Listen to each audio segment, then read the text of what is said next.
All right, everybody, got another video for you today. We're going to be doing a water pump on a 9596 4.0 liter V6 Ford Explorer. I'll show you what we got here and what we got to do to get it all apart and everything like that. So this is the engine on what we're working on. First thing we got to do, of course, is going to be remove the air intake system, disconnect the sensors, hoses, things like that, and then we'll get down there. We'll have to loosen the belt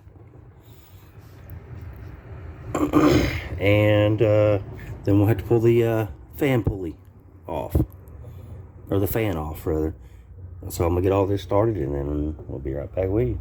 I got the air box off, got the belt off. Of course, to release the tensioner on these, it's right down here, and of course you'll just need breaker bar, stick in there and push down to release the tensioner. You may be able to do it by hand, but you're not going to be able to do it well. And then what we'll end up having to do now is going to be get in there and get them bolts out on this fan. I'm going to drop that fan and clutch out of the way, and then it'll be getting this water pump. Alright, I'll get on that here in just a second. Alright, on this one right here, you'll have to take that big nut and back it off. So what I did was I took my pry bar and I put it just like this between one of the pulley bolts and that, and I pushed down towards the driver's side, and then I took my crescent wrench and put on that nut and I turned it towards the passenger side to break that loose. So I'll get this all out of the way and then I'll show you next. All right, when you get the fan loose right there, the easiest way to get it out is going to be right here and right here. There's going to be two 10mm screws, nuts, bolts, whatever you want to call them, to remove the fan shroud.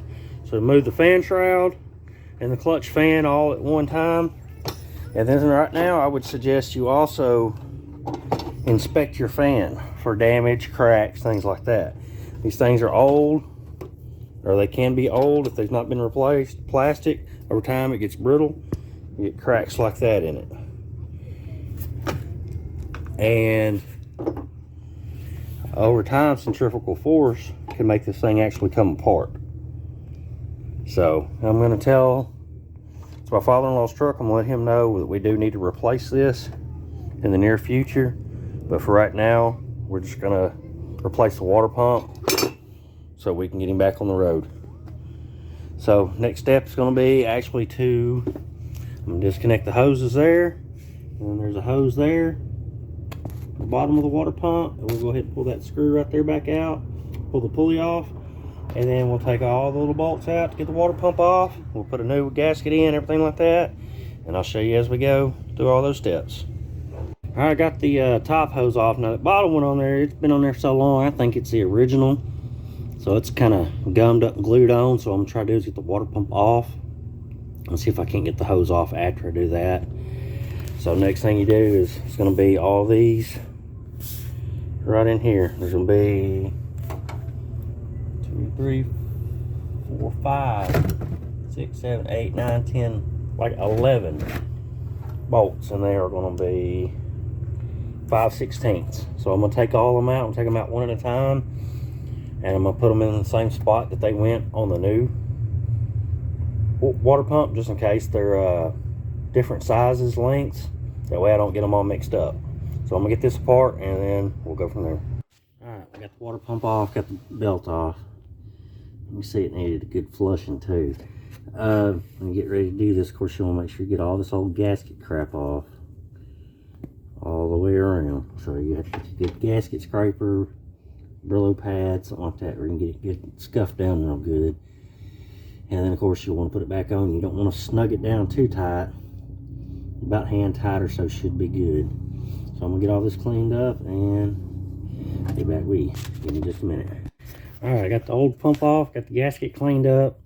I've got a layer of gasket sealer between the pump and the gasket and the block. I'm just gonna go through and tighten all the bolts up now. All right, I got the new water pump in.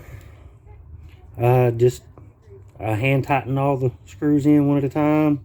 Then I go back in crisscross pattern and tighten them down, you know, not over tighten them or anything like that. Kind of hand tight with the ratchet and a little bit more after that, and then go back around each one, check them individually. Now I'm going to put the hoses back on. Then I'm going to fill the radiator up, check for leaks before I get everything back else on. And when I get that far, we'll show you what's next. Alright, so I got everything back together as far as checking for leaks, and we kept noticing water dripping. I thought it was from the gasket on these two bolts here. Come to find out, got a hole in the freeze plug. So tomorrow I'm going to come back, I'm going to knock that freeze plug out, put a new freeze plug in, and get it all back together. So till we get back.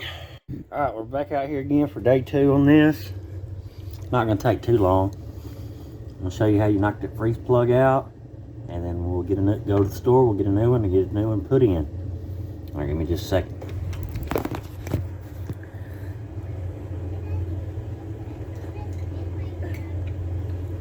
So when you do this, you just need like a screwdriver, a punch, something you can just kind of knock it in with to remove that line.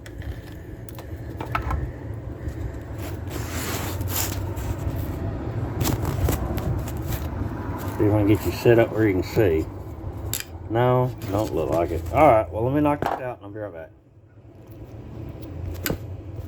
Alright, when you do this, you're going to want to hit kind of along the edge, like this edge of the freeze plug, just to drive it out. And then just grab it with a pair of pliers. Just pull it right on out. I had to put the phone down where I can get it out better. Generally, they won't fall in like that. There's not a lot of room for them. So let me get a pair of pliers to get that out. Alright, I got the new freeze plug. There's the old one, of course. It's got a hole in it I knocked in it. There's the new one. $4, $4.50.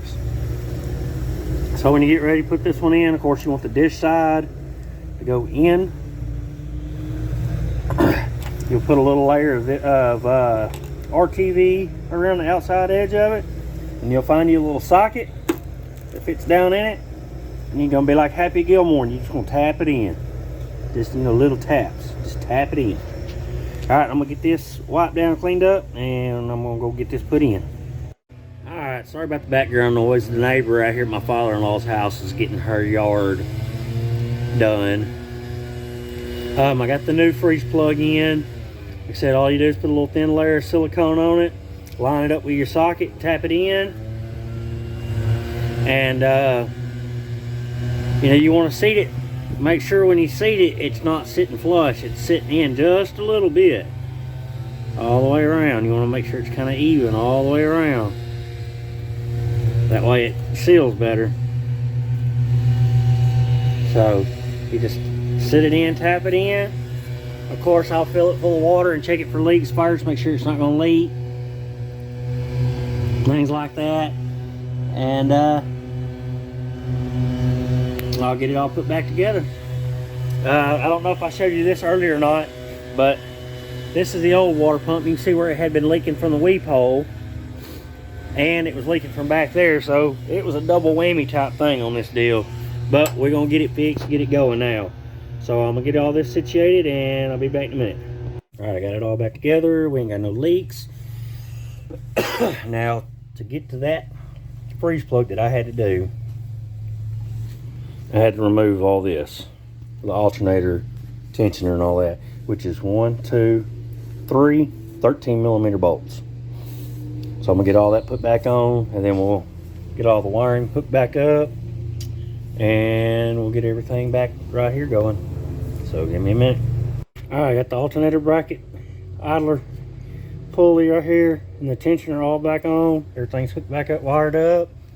Now, next step is going to be to put water pump pulley on. So I've got the bolts here. What I'm going to do, I'll line it up, stick them in, tighten them down, and I'm going to go ahead and put the belt on, and then I'll tighten them back down again where I make sure they're good and tight. So let me get all that going, and I'll get back with you. Well, before I do that, let me show you this. that is how your belt will go. If you're lucky, your vehicle will have that on there. If not, you can always just kind of Google it, because your belt may be different depending on what vehicle you're working on. But for most part, these 4.0s, this is going to be your belt diagram. So, alright, let me get this on. Alright, now I got the belt back on. Of course, you want to make sure you have everything lined up where it's not going to be off-centered, crooked, anything like that. Of course, before you put your belt back on, it's always a good time to inspect the belt and everything like that. You see right there, the belt's off crooked. So I need to adjust it on that idler real quick. Otherwise, it could jump, it could tear up, everything like that. I always want to make sure, double check all that. When you got a belt off, everything like that, when you're doing all these, removing all these parts, is always a good time to inspect them as well. So I'm gonna fix it belt real quick, and then I'm gonna tighten these bolts back up, and then we're going to put the flywheel. Not flywheel, but the fan back on, and I'll show you how we're gonna do all that as well, without any special tools. All right, when you got everything back together, now what you gotta do to get the fan in, you have to drop it in with the shroud. The shroud's got locking tabs down there at the bottom, either side, and a 10mm nut right here and right here. Now when you get everything dropped in, you don't have to tighten the fan shroud down yet. The hard part is you have to have some finagling room to get in there, and that nut's got to turn on to that water pump thread. There might be an easier way to do it, but I ain't trying to remove the radiator and all that shit just to get that in there. So let me get this like this where I need it, get that nut started, and then I'll show you how we tighten it down. All right, now I got it tightened down. Now all I'll do is I put my bar between one of the screws to hold the pulley on, and that nut didn't tighten down, and I put the crescent wrench on the nut. I put the bar, this time I put it on the passenger side and push down. I put my wrench, crescent wrench, and cheater pipe on, and I push down to the driver's side. Now it'd be a lot easier if you have a regular size wrench that'll fit that, or the tool made for it, but you don't need the tool. It just takes a little bit longer. So I'm gonna get this tightened down real good, and then I'll be done. All right, now I got everything back together. Now I'm just gonna fill it up with coolant. We're gonna crank it up after I hook the battery back up, of course, and we're gonna check for leaks, things like that. Just keep an eye on it. But that's pretty much it. That's how you do a water pump on these 4.0 Fords. And also a little bonus in there, it was unintended, is how easy it is to do a freeze plug. Now I got lucky, it was on the front. There are freeze plugs in different locations on all motors. You might not get as lucky as far as having an easy location to do one, but that's how you do a freeze plug as well. Anyway, I'm gonna get this going and see if we got any leaks. And if we don't, I won't be back, but I will see you on the next project. If this helped you out, like, comment, subscribe, share, and all that good stuff for me, please. Hope you have a good one.